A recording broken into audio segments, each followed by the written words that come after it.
இனி ஒரு அடி எடுத்து வச்ச நடக்கிறதே வேற. உனக்கு எவ்வளவு தைரியம் இருந்தா எங்க அப்பாவுக்கு கொலகாரி இந்த ஊருக்குள்ள கூட்டிட்டு வருவ? உனக்கு என்ன துணிச்சிருந்தா மறுபடியும் இந்த ஊர் மண்ணை மிதிப்ப? அண்ணே, என்ன ஒண்ணுன்னு பேசுங்க, எங்க அம்மா ஒண்ணும் பேசாதீங்க. பேசுனா என்னடா பண்ணுவா? அப்படிதான் நான் பேசுவேன். தோட்டத்துல நாங்க போட்ட எச்சலையை சாப்பிட்டு வளர்ந்த நன்றி கிட்ட நாய் தாண்டா. அண்ணே வேணாண்ணே, எங்க அம்மாவை பத்தி கேவலமா பேசாதீங்க. பேச வேண்டாம். நன்றி கிட்ட நாயிடா, வேலைக்கார நாய், கொலகார நாயிடா. வேண்டானே, அப்படி பேசாதீங்கன்னு. எங்க அம்மாவை பத்தி அப்படி பேசாதீங்கன்னு. யார பத்திரா கை நீட்டி பேசுற?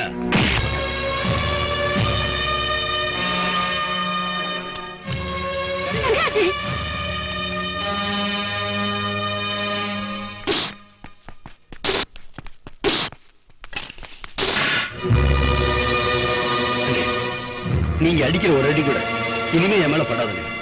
ஏன்னா அம்மா ரொம்ப நல்லவங்க.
எங்க அம்மா ரொம்ப நல்லவங்களே.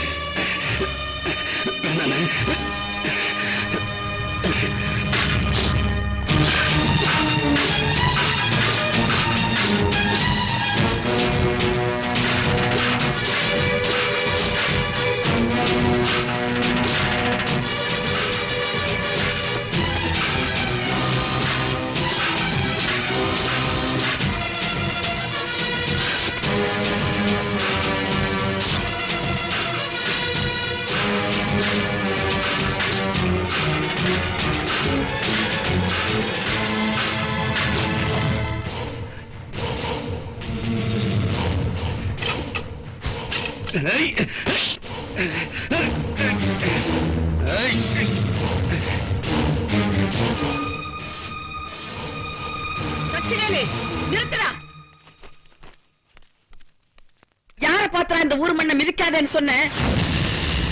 யார பாத்திரா இந்த ஊருக்குள்ள வரக்கூடாதுன்னு சொன்ன? அவளையாட எச்சக்கல நாயின்னு சொன்ன, அவளையாட கொலகார நாயின்னு சொன்ன. எல்லாமே உங்க அம்மா தான்டா. வாய மூடுவே. போது நான் பொறுமையா இருந்தது. நீ செஞ்ச தியாகத்துக்கெல்லாம் ஒரு விலை இல்லாம போயிடுமே, அர்த்தம் இல்லாம போயிடுமேங்கிறதுக்காகத்தான் இத்தனை நாள் எல்லாத்தையும் நெஞ்சுக்குள்ளே போட்டு புதைச்சு வச்சிருந்தேன். இனிமேல் அந்த வேதனை என்னால் தாங்கிட்டு இருக்க முடியாது. டே சக்தி வேலு, மொரட்டு பயல, உங்க அம்மா கொடுத்து அனுப்பின சாப்பாட்டுல விஷம் இருந்து அதை சாப்பிட்டு தாண்டா உங்க அப்பா செத்து போனா.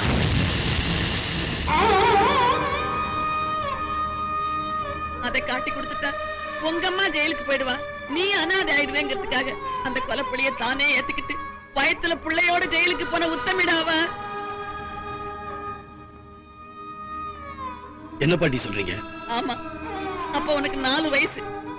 தங்கராசு அவங்க அம்மா வயத்துல. ஆளுநருக்கு 15 ஏக்கர் நிலம் தான் வச்சுக்கலாம்னு அரசாங்கம் இப்ப புதுசா நில சீர்திருத்த சட்டம் கொண்டு வந்திருக்குமா? நல்ல சட்டம். இதை நான் எப்போ எதிர்பார்த்தேன். அரசாங்கம் கொண்டு வந்த இந்த சட்டத்தை முதல் ஆளா நான் அமுல்படுத்தணும்னு ஆசைப்படுறேன். நீங்க என்னமா சொல்றீங்க? இதுக்கு எங்கிட்ட வந்து அனுமதி கேட்கணுமா ஐயா? தாராளமா செய்யறா சார்.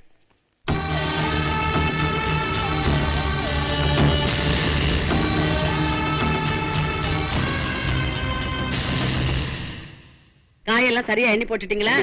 வடக்கு பக்கம் இருக்கிற மரத்துக்கெல்லாம் மருந்து வைக்கணும். காலையில சீக்கிரம் வந்துருங்க. இருக்கிற நேரத்தை எல்லாம் நிலம் இல்லாதவங்களுக்கு எழுதி கொடுக்கறதா முடிவு பண்ணிட்டீங்களாமே? அம்மாவும் மகனுமா சேர்ந்து ஒழிச்சு கட்டதா முடிவு பண்ணிட்டீங்களா? என்னது? ஏன் கேக்குறதுக்கு ஆள் இல்ல நினைச்சிட்டீங்களா? அப்படி இப்படி ஏதாவது நடந்தது அப்புறம் நான் மனுஷியாவே இருக்க மாட்டேன். ஆமா, என்ன செய்வேன்னு எனக்கே தெரியாது. உங்க அம்மா வந்து பத்திரகாளியாட்டமா கத்திட்டு போனா, ஆனா உங்க அப்ப மட்டும் அவன் எடுத்த முடிவுல இருந்து கொஞ்சம் கூட மாறவே இல்ல. அதுக்குண்டான வேலையும் நடந்துகிட்டே இருந்துச்சு. அந்த நேரத்துலதான் உங்க அம்மாவோட கல்யாண நாளும் வந்துச்சு. அன்னைக்கு பங்களாவுல போய் உங்க அம்மா கையால தான் சாப்பிடணும்னு உங்க அப்பாவை இந்த கண்ணம்மா வற்புறுத்தினா. உங்க அப்பனும் புறப்பட்டான். ஐயோ, இன்னைக்கு தங்கச்சியோட கல்யாண நாள். நீங்க தான் பங்களா கூப்பிட்ட வர மாட்டீங்களா? அதனால தான் தங்கச்சி சாப்பாடை இங்க அனுப்பிச்சு விட்டுருச்சு. ஆமா மாப்பிள, இனி என்ன காலையில இருந்து அந்த வீட்டுக்கு சாப்பிட போங்கன்னு சொல்லிக்கிட்டே இருந்தே. அதான் சாப்பாடு வந்துருச்சு. உள்ள வந்து சாப்பாடு போடு. வர்றாங்க மாப்பிள்ள, போயிட்டார. தங்கச்சி கிட்ட போய் சொல்லிடுவோம்.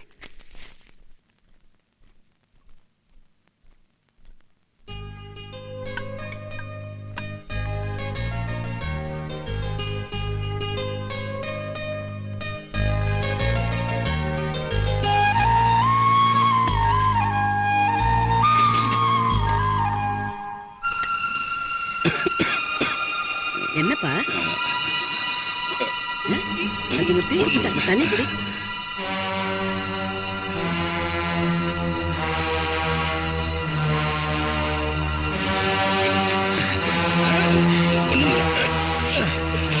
என்னப்பா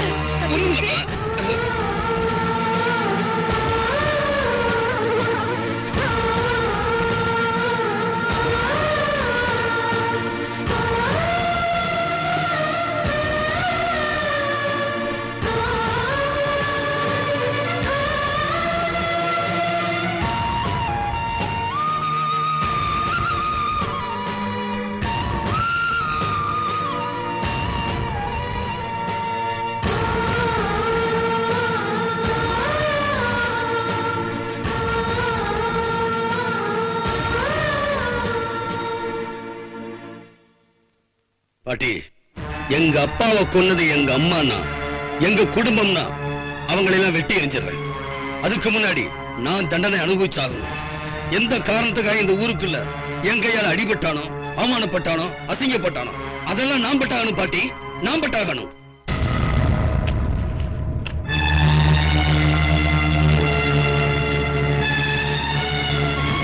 அடிக்க சொல்லுங்க பாட்டி, அவனை அடிக்க சொல்லுங்க பாட்டி. என் தம்பி என்ன அடிக்க சொல்லுங்க.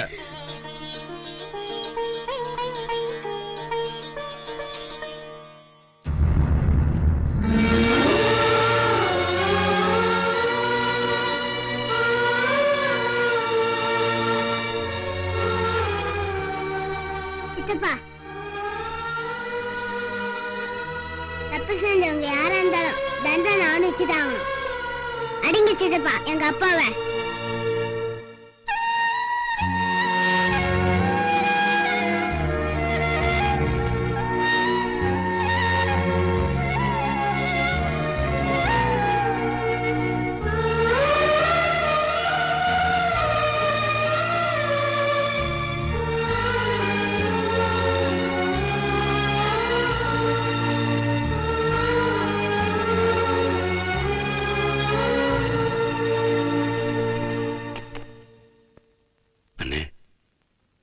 என்ன தம்பின்னு ஏத்துக்கிட்டீங்களே, உலகத்தில் அது போதும்னு எனக்கு.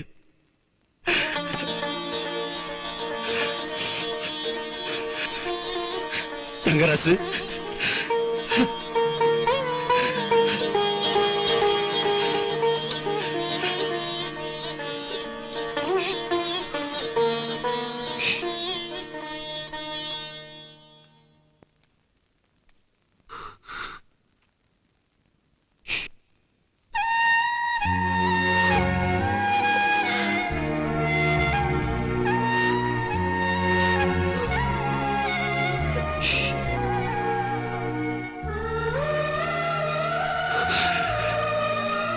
என்ன மன்னிச்சுங்கம்மா.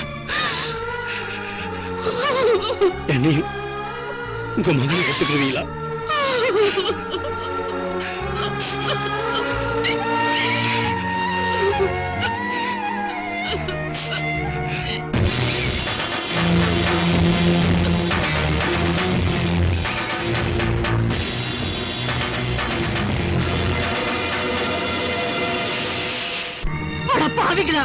உங்களை நம்பி போட்டு கொடுத்தேனடா சாப்பாடு.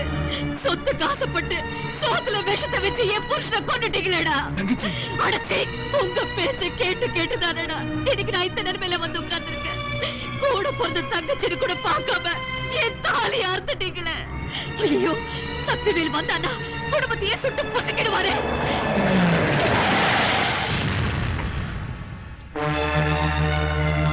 சொத்து சொகை இல்லைனாலும் பூவும் போட்டு நிலைக்கணும்னு ஆசைப்படுவாங்க பொம்பளைங்க.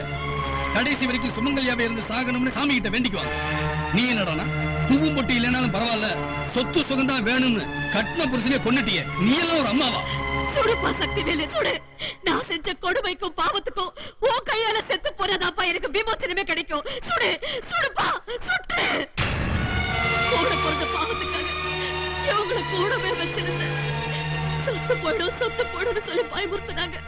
அதனால நாளைக்கு நீ நடு தெருவுக்கு வந்துட கூடாதுன்னா இவங்க சொன்னதுக்கெல்லாம் நான் தலையாட்டினேன்.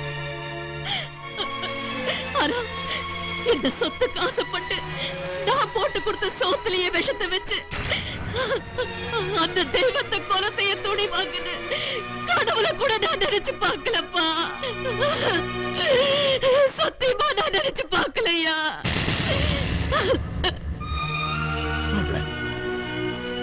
நாங்க பொய் சொல்லியிருக்கோம், திருடி இருக்கோம்.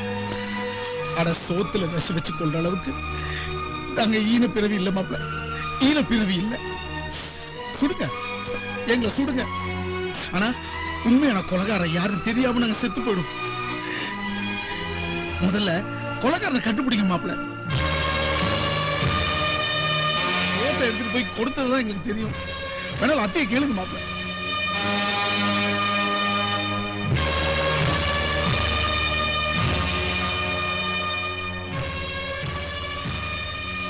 அம்மா நல்லவங்க பாட்டி, இவங்களும் விஷம் வைக்கலன்னு சொல்றாங்க.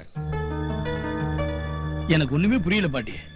இவங்க சாப்பாடு கொண்டு வந்ததுக்கு அப்புறம் வேற யாராவது அங்க வந்தாங்களா? யாரும் வரலப்பா. சாப்பாடு கொண்டாந்து வைக்கிறதுக்கு முன்னாடிதான் எருமப்பட்டி தம்பி துறையும் பக்கத்து ஒரு ஜமீன்கள் 10 பேரும் உங்க அப்பா கிட்ட வந்து ஏதோ காரசாரமா பேசிட்டு போனாங்க. ஆட்டை கடிச்சு மாட்டை கடிச்சு மனுஷனை கடிச்ச மாதிரி எல்லா விஷயத்திலும் எங்களுக்கு எதிராவே நடந்து கூலிக்காரங்களை மடியில தூக்கி வச்சுக்கிட்ட நீங்க இப்ப கவர்மெண்ட் கொண்டு வந்த நில உச்சவரம்பு சட்டத்தை ஏத்துக்கிட்டு இருக்கிற உங்க நிலத்தை எல்லாம் நிலமில்லாத ஏழை விவசாயிகளுக்கு எழுதி வைக்க போறீங்களே. அப்படி எழுதி வச்சா எங்க எல்லாருடைய கதி என்ன ஆகும்? ஒண்ணு ஆகாது. எல்லாம் கோவணத்தை கட்டிட்டு பழனிமலை அடிவாரத்துல போய் மொட்டையை போட்டுட்டு உட்கார்ந்துக்க வேண்டியதான். அட விஷயத்துக்கு வாங்கய்யா. சத்தியமூர்த்தி தோல்ல கிடக்கிற துண்டை எடுத்து இடுப்புல கட்டிக்கிட்டு கால்ல கிடக்கிற செருப்பை தூக்கி கையில வச்சுக்கிட்டு நடக்கிற குப்பனும் சுப்பனும் கூலிக்காரனும் இருக்கிற வரைக்கும் தான் நாமெல்லாம் மிட்டா மிராசி ஜமீன். நமக்கு மாலை மரியாதை எல்லாம். அதனால கூலிக்காரனை வைக்க வேண்டிய இடத்துல தான் வைக்கணும். அற்பனுக்கு வாழ் வந்தா அர்த்தராத்திரியில கொடைய மட்டும்தான் முடிப்பான். ஆனா அன்னாடுங்காட்சிக்கு வாழ்வு வந்தா கொடைய மட்டும் இல்லைங்கோ, நம்ம குடுமையும் சேர்ந்து பிடிப்பான். இல்ல சத்தியமூர்த்தி, நான் தெரியாம தான் கேக்குறேன். நமக்கெல்லாம் பரம்பரை பரம்பரையா குடும்ப சொத்து ஆயிரக்கணக்கான ஏக்கர் இருக்குது. சட்டப்படி நமக்கு அப்புறம் நம்ம வாரிசுகளுக்கு தான் அது சேரணும். அதை எழுதி கொடுக்கறதுக்கு நமக்கு என்ன அதிகாரம் இருக்கு, ரைட்ஸ் இருக்கு? கவர்மெண்ட் சட்டம் கொண்டு வந்திருக்குதுன்னா அதை எடுத்து கோர்ட்டுக்கு போவோம். இல்ல சட்டத்துல 1008 ஓட்டை இருக்கு, அதை செய்யறது விட்டு பேசி முடிச்சிட்டீங்களா? என்ன சொன்னீங்க? கூலிக்காரனை வச்சிருக்க வேண்டிய இடத்துல தான் வச்சிருக்கணுமா? அவன் என்ன குற்றவாளியா? நாம திங்கிற சோத்துல இருந்து போடுற துணிமணி வரைக்கும் நாம உபயோகப்படுத்துற அத்தனை பொருளுமே கூலிக்காரன் கைப்படாம உருவாகிறது இல்ல. அதுக்கெல்லாம் அவன் வேணும். ஆனா அவன் மட்டும் நமக்கு வேண்டாம். நல்ல பாலிசி. என்ன சொன்னீங்க? பரம்பரை சொத்தா? எனக்கு 20,000 ஏக்கர், இவருக்கு 15,000 ஏக்கர், இவருக்கு 12,000 ஏக்கர், அவருக்கு 7,000 ஏக்கர், அவருக்கு எல்லாருக்குமே இருக்கு. இந்த நிலமெல்லாம் யாரு யாருக்கு பட்டா போட்டு கொடுத்தது? இன்னைக்கு சந்திரனுக்கும் செவ்வாய் கிரகத்துக்கும் ராக்கெட் அனுப்பிக்கிட்டு இருக்காங்களே, எதுக்காக? அங்க காத்து இருக்குதா, தண்ணி இருக்குதா, மனுஷன் உயிரோட வாழ முடியுமான்னு பாக்குறதுக்காக. இப்படித்தான் நாம வாழ்ந்துகிட்டு இருக்கிற பூமியும் ஒரு காலத்துல இருந்தது. எல்லாமே எல்லாருக்குமே பொதுவா இருந்துச்சு. அன்னைக்கு ஜாதி இல்ல, மதம் இல்ல, மொழி இல்ல, நாடு இல்ல, எல்லை இல்ல, பாண்டுபத்திரம் இல்ல, ரிஜிஸ்டர் ஆபீஸும் இல்ல. மிருகமா இருந்த மனுஷன் படிப்படியா வளர்ந்தான். வலுவுள்ளவன் நிலத்தை வளைச்சு போட்டுக்கிட்டான். வலுவில்லாதவன் அவங்கிட்ட கை கட்டி நின்னா அடிமையா. அன்னைக்கு அடிமையா கைய கட்டினவன் தான் இன்னைக்கு தொழிலாளியாவும் பாட்டாளியாவும் விவசாயாவும் கூலிக்காரனாவும் டிரைவராவும் கிளர்க்காவும் இன்னமும் நம்ம கிட்ட கையை கட்டி நின்னுகிட்டு இருக்கான்.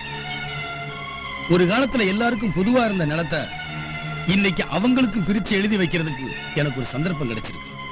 அதைத்தான் நான் இன்னைக்கு செய்யறேன். சத்தியமூர்த்தி, கதர் சட்டை போட்டுட்டு கம்யூனிசம் பேசுறீங்களா? நான் பேசுறது சயின்ஸ், தத்துவம், உண்மை. அதுக்கு நீங்க என்ன பேர் வச்சுக்கிட்டாலும் அதை பத்தி எனக்கு கவலை இல்லை. கண்டதும் கையெடுத்து கும்பிடுறவன்லாம் இனி கை நீட்டி பேச போறான். நமக்கு சரிசமமா நம்ம சிம்மாசனத்திலே உட்கார்ந்துகிட்டு நமக்கு எதிரா காலாட்ட போறான். எது உங்க சிம்மாசனம்? நீங்க சொல்ற உங்க சிம்மாசனத்துக்கு 4 காலம் இருக்கிறவனே தொழிலாளியும் பாட்டாளியும் விவசாயியும் கூலிக்காரனும் தான். அவன் மேலே ஏறி உட்கார்ந்துகிட்டு அவனையே அதிகாரம் பண்ணிக்கிட்டு இருக்கீங்களே, அப்படிப்பட்ட சிம்மாசனம் எனக்கு தேவையில்லை. இந்த நாட்டுல இருக்கிற கோடான கோடி சாதாரண ஏழை ஜனங்களோட மனசுதான் எனக்கு பெரிய சிம்மாசனம். அதுல எனக்கு எப்பவுமே ஒரு தனி இடம் உண்டு. முடிவா நீங்க என்னதான் சொல்றீங்க? என் உடம்புல உயிர் இருக்கிற வரைக்கும் என் முடிவை மாத்த யாராலும் முடியாது. போயிட்டு வாங்க.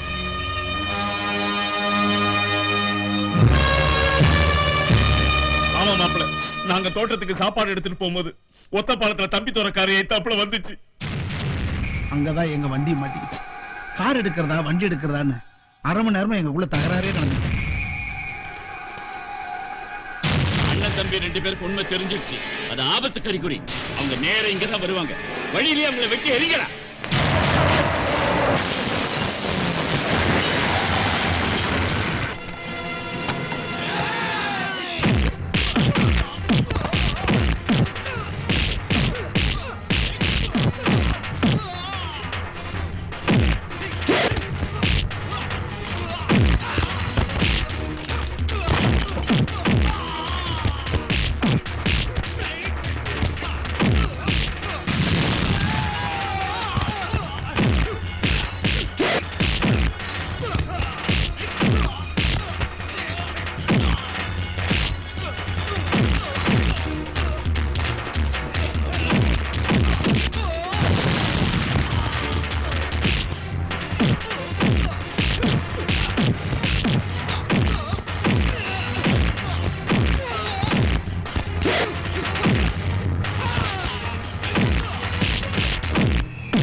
கவர்மெண்ட் போட்ட சட்டத்தை அமல்படுத்த வேண்டாம்னு எவ்வளவோ தடுத்து உங்க அப்பா கேட்கல.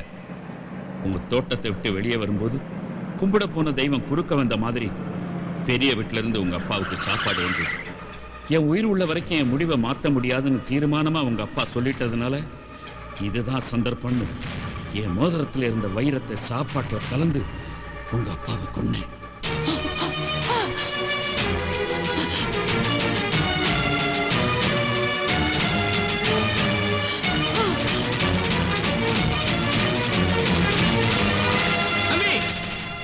தம்பி தம்பி எங்களுக்கு எல்லாம் நடத்த பிடிச்சு எழுத போன எங்க தெய்வத்தை கொண்ட கொலைகார பாவிய எங்கிட்ட விட்டுருங்க தம்பி. நீங்க நல்லா இருந்தா நாங்க நல்லா இருப்போம். நீங்க ஏன் அந்த பாவியை வெட்டிட்டு ஜெயிலுக்கு போகணும்? நீங்க வாழ வேண்டியவங்க. நீங்க அண்ணன் தம்பி 2 பேரும் எப்போ ஒண்ணு சேருங்களோன்னு இந்த ஊரே தவம் கிடந்துச்சு. இப்போ அந்த ஆசை நிறைவேறிடுச்சு. தம்பி அந்த அயோக்கியனை எங்க கிட்ட ஒப்படைங்க, இல்ல சட்டத்துக்கிட்ட ஒப்படைங்க.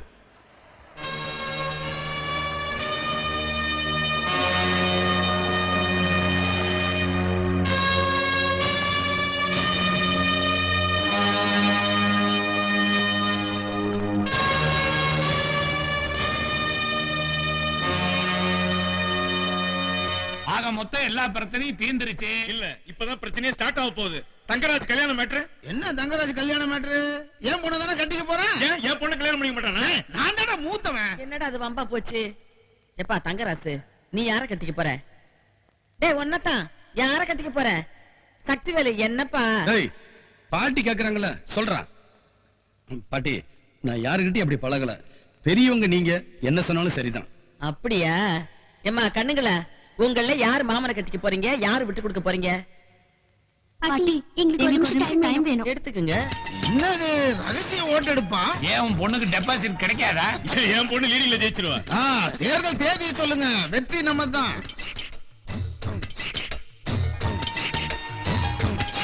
அப்படி என்ன தீட இங்க பாக்குற? அங்க பாடுற. என்னம்மா முடிவு பண்ணிட்டீங்களா? முடிவு பண்ணிட்டோம். நாங்க 2 பேருமே சேர்ந்து மாமனா கட்டிக்கிறோம். ஐயோ ஐயோ பாட்டி